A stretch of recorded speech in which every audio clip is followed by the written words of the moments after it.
How to spot a Brooksfield, you can immediately tell. Everything we do has a historical precedent somewhere. Historically, it's come from a function rather than looking good.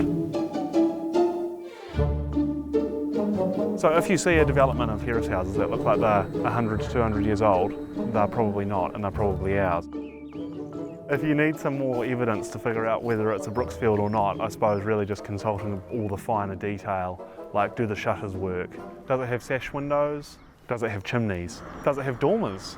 Has it got false windows? Does it have a fan light above the front door?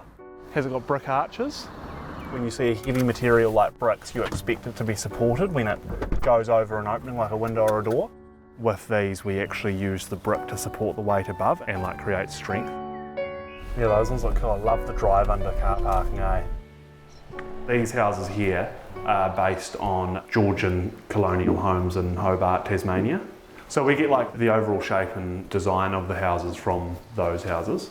But then even inside we come in and do all the skirtings and the architraves and the room sizes and door and window sizes and stuff to be the same as well. Just so that they like feel totally original.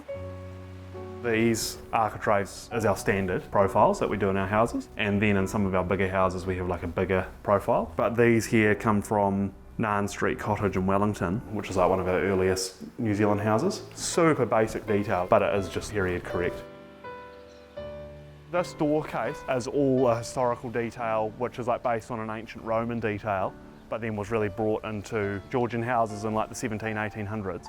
We've scaled it down from a building in England, so it's like exactly as per what it originally is. Traditionally, all of that was actually designed to throw water off the building. So you can imagine if water's coming down there, it drips off every edge rather than draining down the front.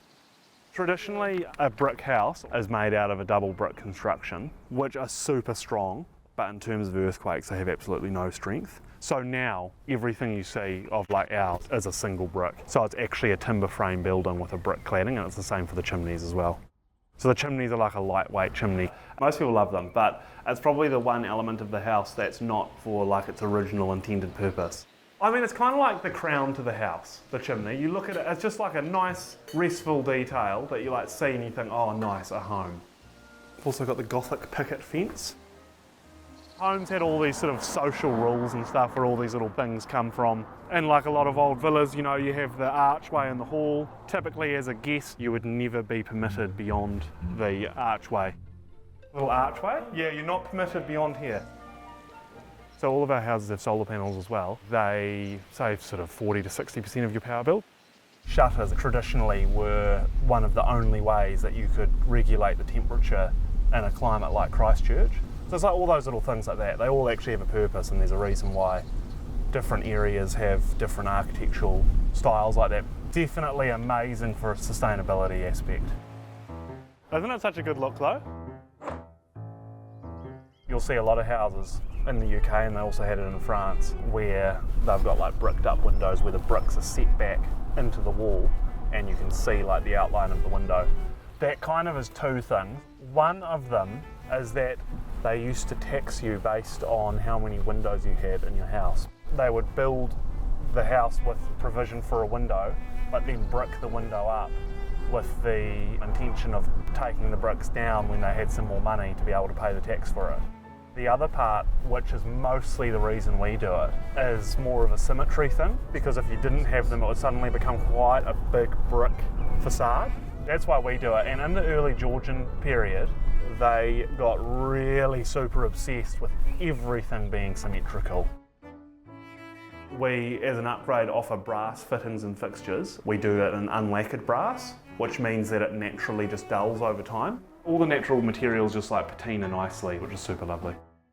We do a higher stud than normal. You'll notice that the studs in a traditional home are a lot higher, because in the summer it means that you have basically more room for the hot air. This is one of our optional extras, doing like the panelling on the walls. It looks pretty cool, eh? Should we go and see the attic? This is probably a good thing to show you as like the dormers, which we do a lot of now. What is a dormer? A little roof that pops out from the main roof. What is the reason for a dormer? I don't actually think in a traditional building they would have figured out how to do skylights very well. From the outside it obviously looks super pretty. From the inside it just gives you like extra space. This is a detail that's super popular in brick buildings in Australia. So that there is a piece of stone that sits in there to support the bricks above. The brickwork, they're made locally in Brooksfield, and we then put them through a concrete mixer and they get chipped so that they look like old bricks. All of our houses as standard just have wool carpet, which is a New Zealand product, and also wool insulation, and the wool insulation comes from sheep in the Banks Peninsula. More or less everything is done in Christchurch, and if not, like New Zealand, like all of our timber comes from either Nelson or Invercargill. It is like partly a sustainability thing, but also good for like the local economy as well. We actually got that bracket design off a cute little cottage on Montreal Street. So we use that now in a lot of our cottages around Christchurch. A finial, kind of decoration, but also apparently to stop witches landing on your roof. There was also like a big thing that they would try earth lightning so it wouldn't shock people. That's kind of the rumour that that's what they're for, but they're also just a bit of decoration as well. Traditionally, we would build a house that would last generations because I think we thought that our generations were actually going to live in it. Whereas now, we just think we'll buy a house, sell it in 10 years or rent it out, who cares? But when you are investing money of that magnitude into something, you do really want to make sure it lasts longer than 40 years. It basically comes down to things being built well, which kind of goes without saying, but also things are beautiful because then people actually want to take care of them. Really, each individual little element to the house is important for that. And that's basically what's happened to most building these days, is that every little detail and every little thing is stripped back to its bare necessity, and not in a nice modernist sense, just in a cheap, nasty sense. And they're doing the bare minimum of what they need to do. And I think a lot of the time people see things on houses and know that they're not quite right, but don't understand why. Also, does it have a brick? But yeah, I think you can definitely spot them once you start looking.